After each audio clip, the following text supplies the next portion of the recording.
내용 설명 먼저 하고 들어갈게요. 37번 순서 독해. 내용 설명 먼저 하고 들어갑니다. 잠깐 내용 알고 독해를 하면 훨씬 쉬워질 거예요. 자, 마인드셋. 이게 이제 사고방식이라는 뜻인데, 마음가짐이라고 하죠. 사고방식은 고정된 마음가짐을 가지는 경우가 있어요. 고정된 사고방식은 한 가지로만 안 바꿔요. 잘 안 바꾸고 한 가지로만 고지고대로 나가는 방식이고, 성장 사고방식은 바꾸는 거죠. 자, 성장 사고방식. 그랬을 때 어느 게 더 좋을까요? 어떤 사고방식이 더 좋을까요? 응? 성장. 이 성장 사고방식이 더 좋겠죠. 아무래도 성장하게 되니까. 그때 칭찬이라고 하는 게, praise, 칭찬이라고 하는 게 큰 역할을 한다, 이런 뜻입니다.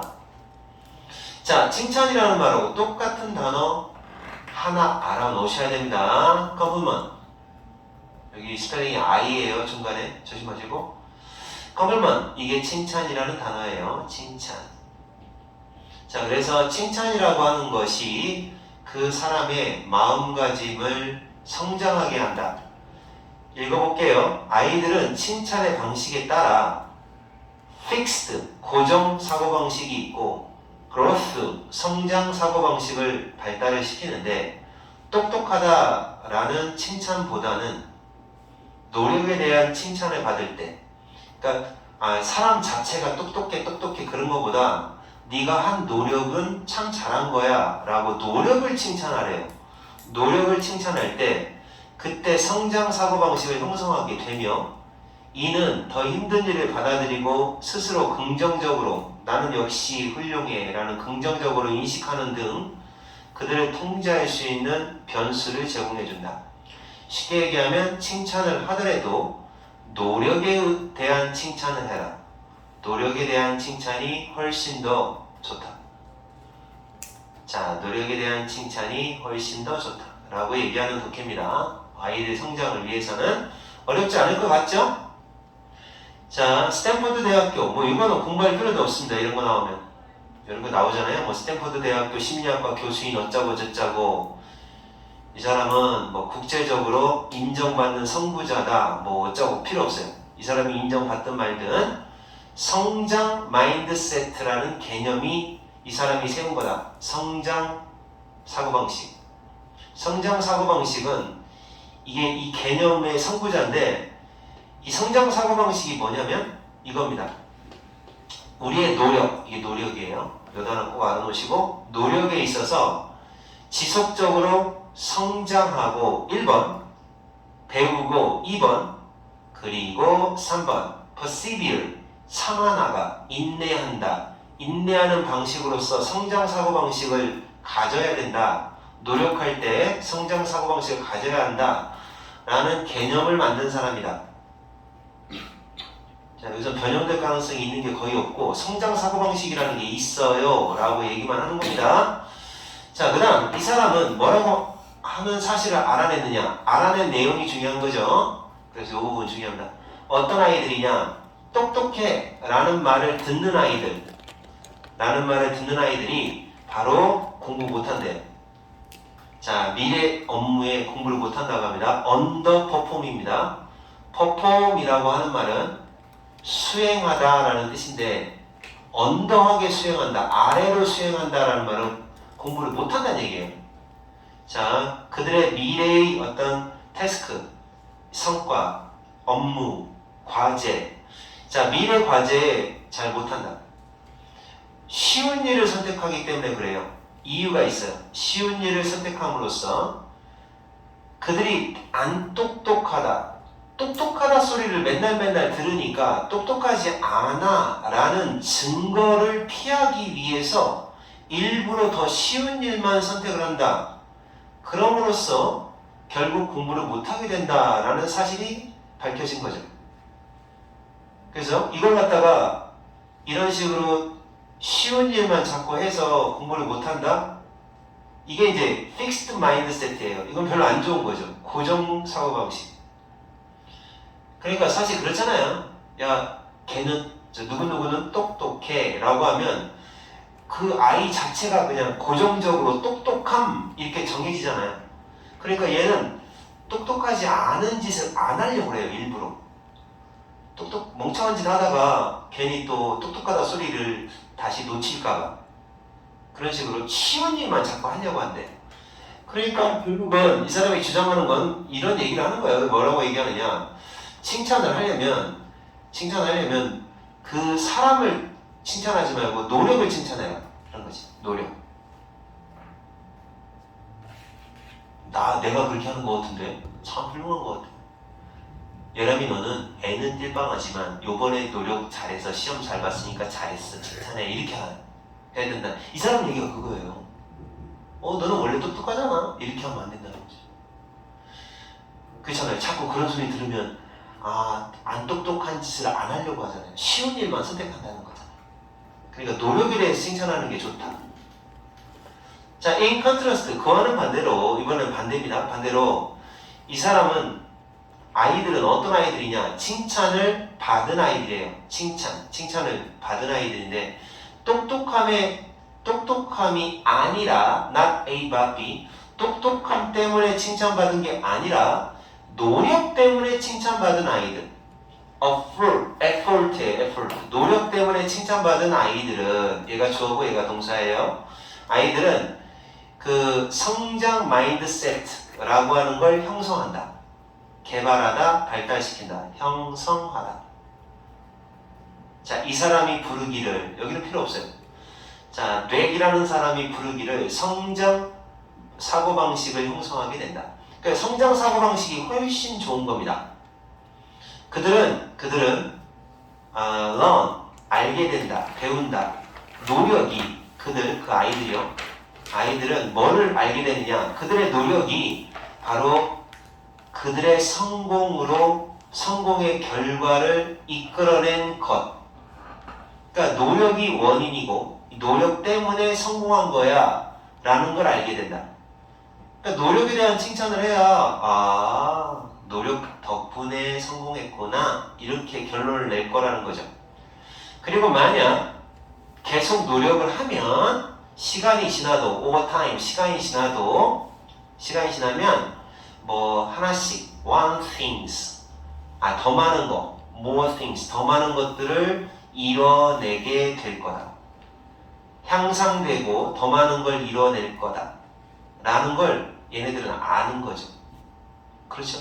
그러니까 노력 느낌 알겠어요? 사람 자체를 놓고 사람을 딱 고정적으로 고정적으로 봐봐. 얘는 넌 똑똑하구나. 그럼 이 사람 전체적으로 그냥 똑똑함을 생각하는 거잖아. 근데 이 사람의 노력이 있어. 노력을 너 이 노력 잘했어.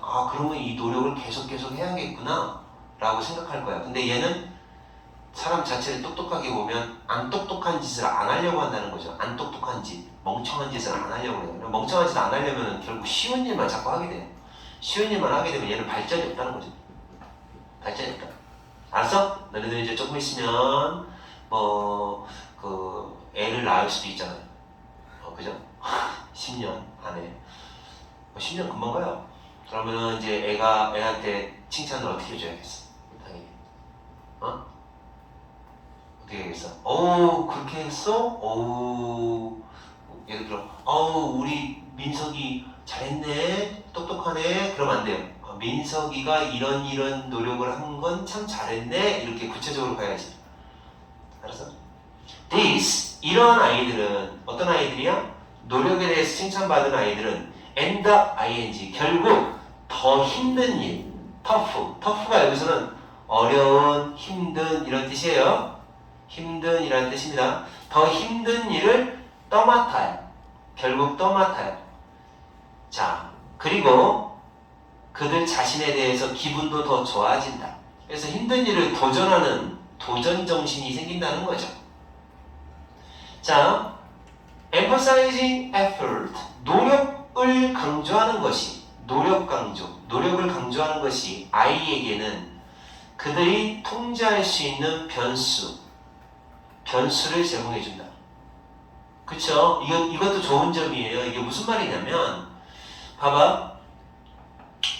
애가 똑똑하다, 안 똑똑하다 라고 하면 애 전체를 만약에 똑똑하다고 인정받다가 아니네, 안 똑똑하네 라고 하면 애 전체를 부정하는 게 돼버려요. 통제가 안 돼요. 근데 자기가 노력이 여러 개가 있을 거 아니에요. 이런 노력, 저런 노력. 그러면 이건 잘했고 이건 못했고 이렇게 나오면 아, 노력이라는 걸 더 많이 하면 되겠구나. 내가 더 노력하면 되겠구나. 이 노력이라고 하는 건 원래 통제 가능하잖아요. 이건 그 사람 자체를 부정하는 거니까 한번 그냥 찐따야 라고 인정받아 버리면 회복이 불가능해요. 근데 이번 시험은 잘 못 봤네, 이번 시험은 노력을 안 해서 그렇구나, 그럼 다음번에 노력하면 되지 하고 복구할 수 있는 통제력이 생겨요. 그러니까 이게 훨씬 더 좋은 방법이죠. 그러니까 여러분이 그렇잖아요. 여러분도 이번 시험을 못 봤을 수도 있잖아요. 근데 그거에 대해서 아, 내가 다음번에 열심히 하면 되지 라고 하는 자기가 이렇게 통제할 수 있는 뭔가가 있어요. 그러니까 사람 자체를 통제를 못하게 되잖아. 사람 자체를 착하다, 나쁘다 이렇게 평가를 해버리면, 그러니까 이제 부분적으로 해당되는 노력적으로 통제, 통제가 훨씬 가능합니다. 그래서 노력적으로 칭찬을 해주고 또 노력적으로 비난을 하고, 당연하죠. 또 노력을 안 하고 있다, 아무리 그냥 잘했어도 늘 잘하는 아이지만 노력을 하나를 안 하고 있다 그럼 혼나죠. 근데 노력을 또 아무리 못하는 아이들이라도 노력 한 가지를 잘하고 있는 부분이 있으면 그것도 칭찬받을 만한 가치가 있는 거고. 그래서 이렇게 노력을 강조해야 그들이 통제할 수 있는 변수가 된다는 얘기예요. 이 사람 설명입니다 라고 설명한다. 아시겠어요? 그래서 이 독해는 주제가 아무래도 이런 쪽으로 나올 겁니다. 주제 쪽이 뭐가 나오냐, 주제 제목은 결국 이거예요. 그 마인드세트를 가질 때 어떤 마인드세트를 가지라는 거지? 성장. 그로스 마인드세트가 좋다라는 거지. 그로스 마인드세트가 좋은 거다. 성장 마인드세트는 뭐와 관련된 거냐? 노력 칭찬, effort를 강조하는 거, 얘를 갖다가 강조하는 거, 이게 바람직하다, 바람직한 거다 라고 얘기를 하는 겁니다. 이 독해는 fixed, 이거 안 좋다. 알겠어요? 노력을 강조하지 않고 그 사람 자체의 어떤 전체적인 평가 있잖아요. 사람 자체를 뭐 사람이 똑똑하다는 등 뭐 이런 식으로, 노력이 아니라 똑똑하다 이렇게 전체적으로 이렇게 놓는 거는 안 좋은 것이다. 자, 이렇게 얘기하고 있습니다. 자, 그 다음에 이제 38번 독해 보겠습니다.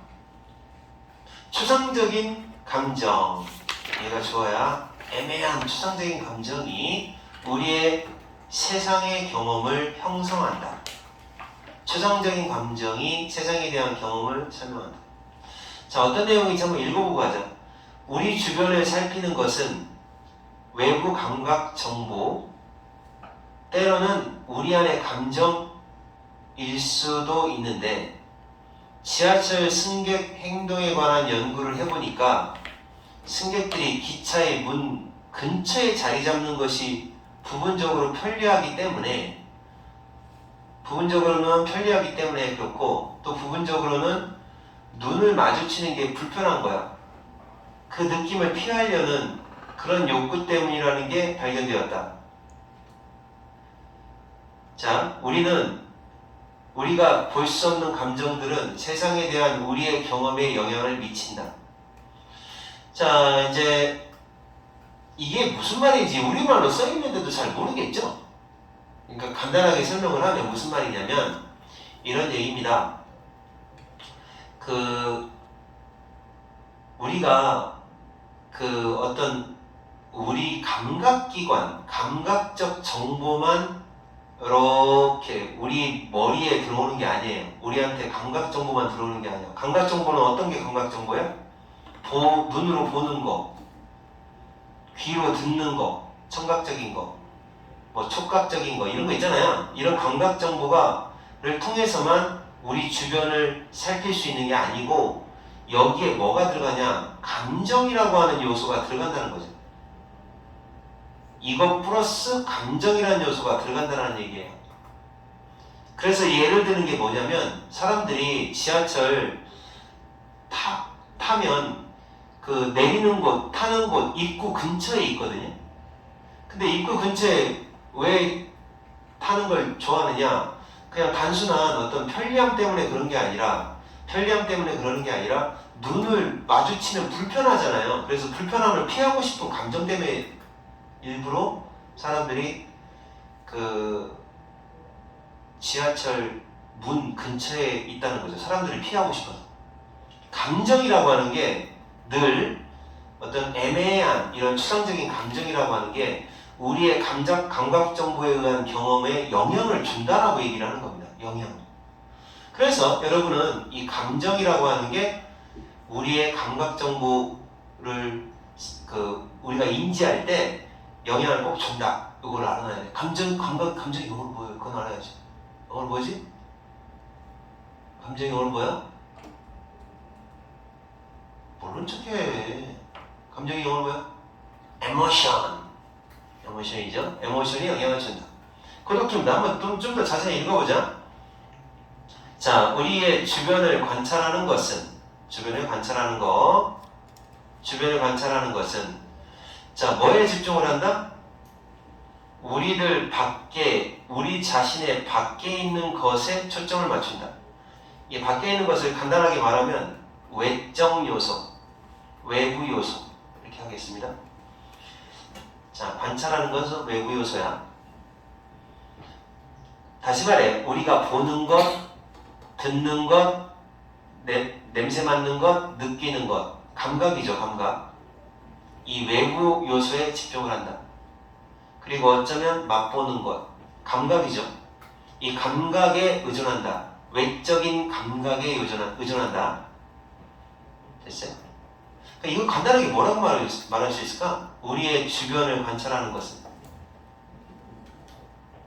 우리의 주변 관찰이 뭐야? 우리의 주변.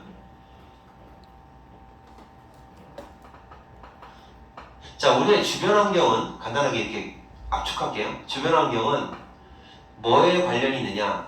외부 요소에 관련이 있죠. 외부 감각입니다. 이거에 집중하게 되어 있습니다.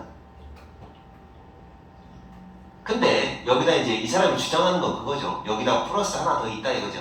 그게 뭐냐? 감정이다 이거예요. 감정적 요소도 들어간다고 얘기하는 겁니다. 하지만 때때로 자, 정말로 어떤 장소의 특징이 되는 것은, 어떤 한 장소를 특징 짓는 것은, 자, 주변을 관찰할 때 그 장소의 특징이 되는 겁니다. 특징이 되는 것. 특징이 되는 것은 구체적이지 않는 그런 무언가. 구체적이지 않는 무언가니까 결론적으로 얘기하면 추상적인 거를 말합니다.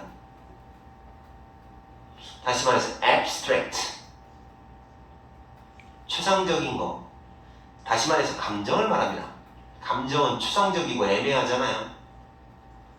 감정을 말하는 거예요. 이제 뒤에 얘기 나오는 보면 우리 안에 있는 느낌, 감정이라고 하는 느낌이죠. 자, 그러니까 여기가 얘기하는 게 이거죠. 감정이라고 하는 게 하나 들어간다라는 겁니다. 청담여고에서 언제 한번 이 단어가 나온 적이 있어요. 이 구체적이라는 단어. 여기 뭘로 나왔냐면 콘크리트라는 단어가 나온 거예요. 이거 알죠, 여러분? 콘크리트. 이게 구체적인이라는 뜻이 있어요. 구체적이 뭔지 알아? 특정지어 있다. 형체가 딱 있다. 이런 말입니다. 누가 나오래? 자, 다시. 여기까지 이해갔어요? 무슨 말인가? 그러니까 이게 도표를 간단하게 얘기하면 주변 환경에 대해서 둘러보잖아요. 둘러보는 거. 그러니까 그 장소의 특징. 그 장소를 특징 지을 수 있는 거는 외적 요소로 이 주변 환경을 살펴보는 것 말고도 또 하나의 요소가 있다. 그게 감정적 요소다라는 거죠. 또 하나의 요소. 감정적 요소, 다시 말해 추상적인 요소입니다. 추상적 요소. 단어 분명히 외우셔야 돼, 이거. 요거. abstract. 그 다음에 요것도 외우셔야 됩니다. 구체적인. 자, 그래서 구체적이지 않은 것. 그래서 학교 시험에서는 이걸 지워버리고 요 단어를 쓸 수가 있어요. 이 두 개를 지워요. 그럼 요 단어가 들어가야 돼요. 아니면 얘만 지워. 그럼 얘가 들어가야죠. 그렇게 변형할 수 있죠. 그러니까 여기 들어갈 말은 추상적인이라는 표현이 들어가 있습니다. 구체적이지 않다는 추상적인 거니까 추상적인 뭔가가 그 한 장소를 특징 짓는 것이 있다는 거죠. 그게 바로 감정. 우리 안에 있는 감정, 추상적인 무언가 이것이 추가로 하나 더 들어간다라는 얘기입니다. 자, 그래서 흥미로운 예가 되는 걸 하나 이제 만들어 볼게요. 여기서부터 예가 나옵니다. 예시. 예가 나오는데 지하철 승객에 대한 연구에서 흥미로운 예가 하나 나온다. 승객의 행동. 승객의 행동에서 예가 하나 나오는데 자, 보세요. 자, 왜 사람들은 그들이 앉는 장소에서 왜 앉을까? 그러니까 앉는 장소가 왜 하필은 거기일까? 그리고 그들이 서 있는 장소에 왜 서 있는 걸까? 그러니까 사람들이 앉는 장소 왜 앉는 건지, 서 있는 장소 왜 서 있는 건지, 지하철에서 지하철 그리고 지하철 기차 안에서 왜 서 있는지를 연구원들이 연구를 해보니까 자, 그 연구원들이 그 요소 이건 how로 바꿔도 상관없습니다. 그 승차, 패신저입니다. 승객이에요, 승객들이 그 공간을 used, 이용하고 navigated, 이용하고 탐색하는 방식을 형성하고 있는 요소를 살펴봤대요. 자, 그러니까 왜 그러냐 이거죠. 요소, 요인. 어떤 식으로 그 장소를 어떤 식으로 이용하고 어떤 식으로 살펴보고 탐색하고 이걸 갖다가 조사를 해봤더니 다양한 상황에서 조사를 해봅니다. 여러 가지 상황에서 조사를 해봤대요. 그래서 여기는 지금 중요한 부분이 없어요. 그냥 조사해봤다. 왜 거기 서 있는지, 왜 요소. 이 두 가지를 똑같은 얘기인데 살펴봤더니 어떤 결과가 나오냐, 이런 결과가 나오는 거죠. 자, 여기까지 다 필요 없어요. 그 결과 중에 하나가 이 이유를 포함한데, 자, 바로 핵심만 잡아줍니다. 문 근처에 플랜트 themselves 자리 잡는다는 얘기예요. 플랜트가 원래 심는다는 뜻이야. 심는다. 자기 자신을 심는다라는 말은 자리 잡는다. 보통 문 근처에 앉더라 이거죠. 문 근처에 앉더라 이거야. 그 이유까지 나온 거야. 문 근처에 앉더라. 근데 왜 문 근처에 앉느냐? 주로 어디 앉는지 한번 어디 서 있는지 봤더니 문 근처야. 이유가 나왔죠. 편리함 때문에 그렇기도 하고 부분적으로는 나가기가 쉽잖아요. 빨리 나갈 수 있도록 편리함 때문에 그럴 수도 있는데 진짜는 바로 이겁니다. 바로 부분적으로 뭐 때문이다? 바로 추상적인 그 sensation, 감정 때문에 그렇다는 거죠. 그 sensation이 감정이에요. 느낌. 추상적인 느낌. 뭐라는 추상적인 느낌이냐? 가끔씩 불편한 느낌을 피하려는 욕구. 불편한 느낌을 피하려는 욕구죠. 우연찮게 시선 접촉을 하게 되는 앉아있는 승객입니다. 이 앉아있는 승객과 우연찮게 시선 접촉을 하게 되면 불편함을 느끼거든요. 그걸 피하려는 욕구, 즉 감정적인 거. 이것 때문인 이유도 밝혀졌다라는 거죠. 자, 그러니까 결국은 말하면 이 명백한 편리함이라는 건 사실은 구체적인 이유입니다. 감각기관에 의해서 들어오는 구체적 이유인데, 하지만 이것만 있는 게 아니라 이런 추상적인, abstract한 추상적인 feeling, emotion 이런 이유도 있더라라는 거죠. 우리는 감정을 볼 수는 없다. 하지만 그것들은 진짜 있는 거야. 감정이 눈에 보이지는 않아요. 그리고 그 감정들은 세상에 대한 우리의 경험에 영향을 주고 있는 겁니다. 이게 핵심이죠. 그림으로 나타내면 세상에 대한 경험, 이제 또 다른 말로 표현하면 세상에 대한 경험을 할 거 아니에요? 뭐 자리를 찾는다, 탐색을 한다, 바라본다, 뭐 등등등등등 이런 경험은 결국 외적 요소에 해당되는 뭐 감각 같은 거, 감각력, 외적 요소, 감각 또는 편리함 등등의 구체적인 이유도 있지만 플러스 뭐가 들어간다? 자, 뭐가 들어간다는 거야? 하나 더 내적인 추상적인 요소, abstract, 추상적인 요소에 해당되는 감정, 에모션이라는 게 추가적으로 경험에 영향을 주더라. 알아들었죠? 누르지 마요. 잠깐. 아니요, 안 쉬어요. 청자, 누구들 그렇게 우리 학원 다니게 해달라고 사정사정하더니 오는 첫날부터 그 지랄로 떠들어. 말이 되냐? 아이고. 자, 그 다음에 이제 39번 보겠습니다. 자, 내용 먼저, 아이고야, 이거 되게 멋있다. 이게 뭐냐면요. 이거 단어가 진짜 재밌어요. 리플렉스. 반사라는 이 단어, 리플렉스. 자, Human Diving Reflex. 인간의 잠수반사. 이 반사라고 하는 말이 무슨 말인지 아나요? 몸이 어떻게 반응하는가? 그 반사라는 말 혹시 알아요? 반사신경. 이 반사! 그게 아니고요. 반사신경 할 때 반사하잖아요. 여기 치면 어떻게 되죠? 여기 올라가잖아요. 이거 혹시 무슨 시간에 이거 하죠? 식물? 이렇게 하잖아요. 반사신경으로 딱 올라간다고 하잖아요. 이게 반사반응이라고 하나? 근데 얘가 뭐냐면 어떤 자율신경계 교감신경이라고 하나? 교감신경에 의해서 자기가 바로 울리는 게 아니라 저절로 올라가는 거거든요.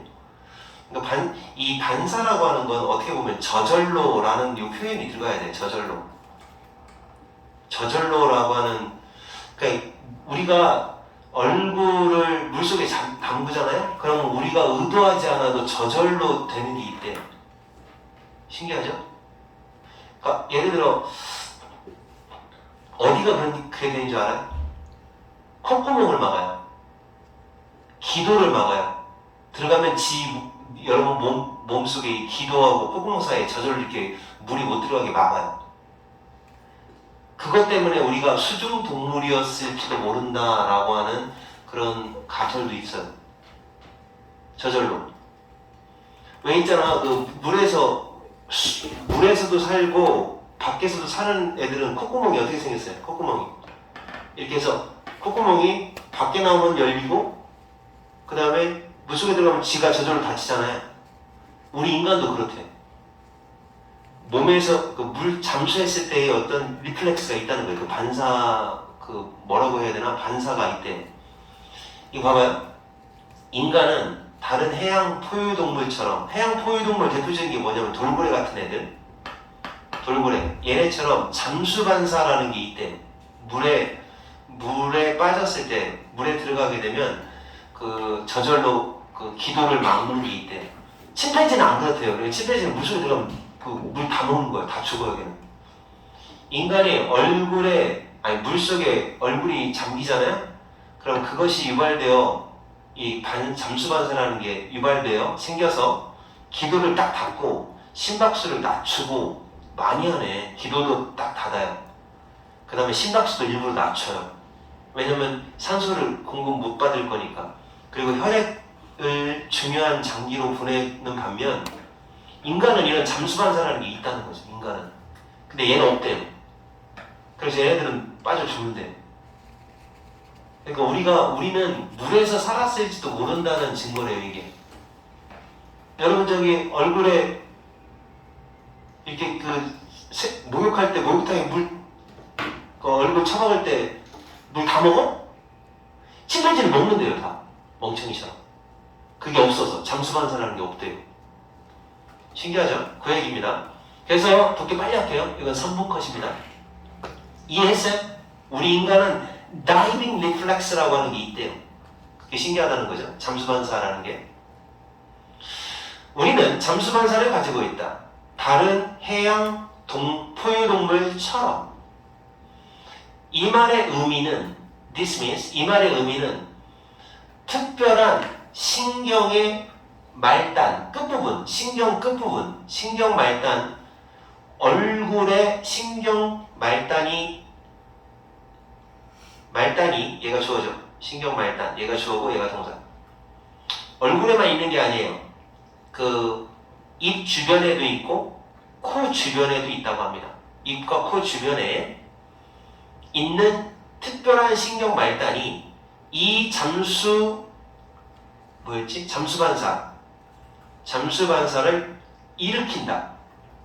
유발하다. 일으킨다. 단지 뭐 할 때만 일으키느냐? 얼굴 부분이 물속으로 잠수할 때만, 쏙 들어갈 때만 그런 식으로 이 잠수반사라고 하는 게 작용을 한다고 합니다. 신기하죠? 만약 우리가 물 안에 있으면 범한 채 얼굴을 공기 밖으로, 머리를 공기 밖으로 한 채 물속에 들어가면 그러니까 어떤 모습인지 알죠? 이렇게 있으면 얼굴만 처박는 겁니다. 코만, 여기 대가리, 귀, 사람, 눈깔, 코가 너무 크네. 이렇게 잠겨 있어요. 그러니까 머리는 공기 중 바깥에 있는 상태에서 우리가 물속에 들어가잖아요. 그러면 이게 아니네요. 이게 아니다. 이런 모습이네. 잠깐만. 물속에 들어가 있어요. 그럼 이렇게 되는 거죠. 이렇게 되는 거예요. 물속에 머리만 내놓고 이렇게 있으면 잠수반사가 없어요. 이때는 잠수반사가 없죠. 잠수반사를 일으키는 부분은 머리에 있으니까. 그러니까 머리가 공기 밖으로 나와 있다. 그러면 잠수반사가 없어요. 언제 잠수반사가 일어날까요? 이 머리, 얼굴 부분이 물속에 들어갈 때 잠수반사가 일어나는 거죠. 왜냐면 잠수반사가 일어나는 기관이 바로 얼굴 부분이니까. 그죠? 그러나 만약에 이제 봐봐요. 만약에 우리가 이 얼굴만 그 싱크하면 가라앉다, 물속에 들어가 있다는 거죠. 얼굴만 들어가 있으면 아까 그림처럼 이렇게 얼굴만 푹 빠지는 겁니다. 얼굴만 콕 빠지는 겁니다. 이렇게. 잘 그리죠? 얼굴만 빠져서 잘 그리는데? 자, 한 사발의 물 안에 접시물에 코 박는다 뭐 이런 거 이렇게 하게 되면 몸 전체 몸의 나머지 전체는 공기 속에 있어요. 건조한 공기 속에 있는 동안 얼굴만 그 물사발에 처박혀 있으면 얘가 발생되는 거죠. 트리거도 되는 거죠.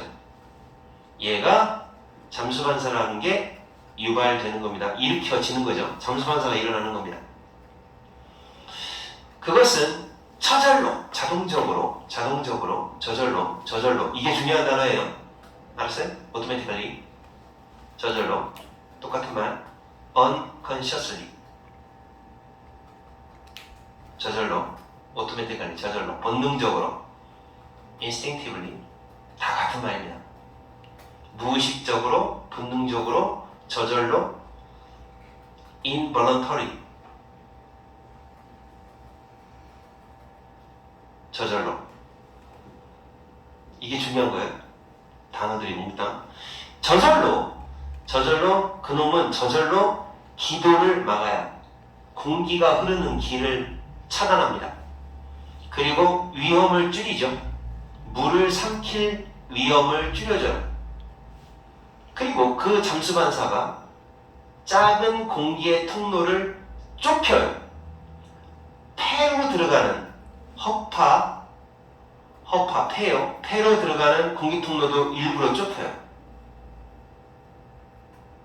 그치? 지가 알아서 딱 쪼여 있는 거죠. 오케이? 너무 빠른가? 자, 그 다음에 그러면서 동시에 심장 박동, 심장의 하트 레이트, 심장 박동도 느려져요. 절반 속도로 느려져요. 그러니까 물속에 들어가면 절반, 반 속도로 slow down 돼요. 그리고 혈액은 shunted 돼요. shunted. 방향을 돌려요. 중요한 장기 쪽으로 방향을 돌려요. 그러니까 죽을 수가 있으니까 피가 꼭 필요한 부분으로만 그런 식으로 피가 그쪽으로 몰려갑니다. 그리고 보호한다. protecting. 그 중요 장기를 보호해 주는 거죠. 뭐로부터 보호하느냐? 어떤 호흡에 있어서 숨 쉬는 데 있어서 짧은 중지, 잠깐 멈추게 될 거 아니에요? 그거의 결과, 잠깐 멈췄을 때의 효과, 결과로부터 보호하기 위해서 보호를 해주면서 중요 장기가 딱 방향을 돌려 나가는 거죠. 이거는 디토라는 단어로 변형될 가능성이 있어요. 방향을 돌리다, 우회하다. 이런 단어 외워놓으세요. detoured라고 나오겠네요.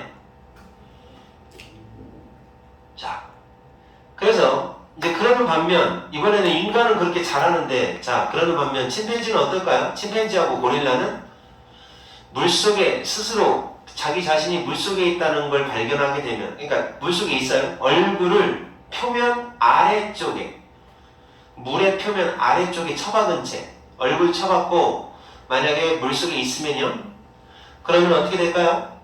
그 녀석은, 고릴라 녀석, 침팬지 녀석은 당황하겠죠. 뭐 하겠죠? 패닉, 당황을 하게 할 겁니다. 자, 그리고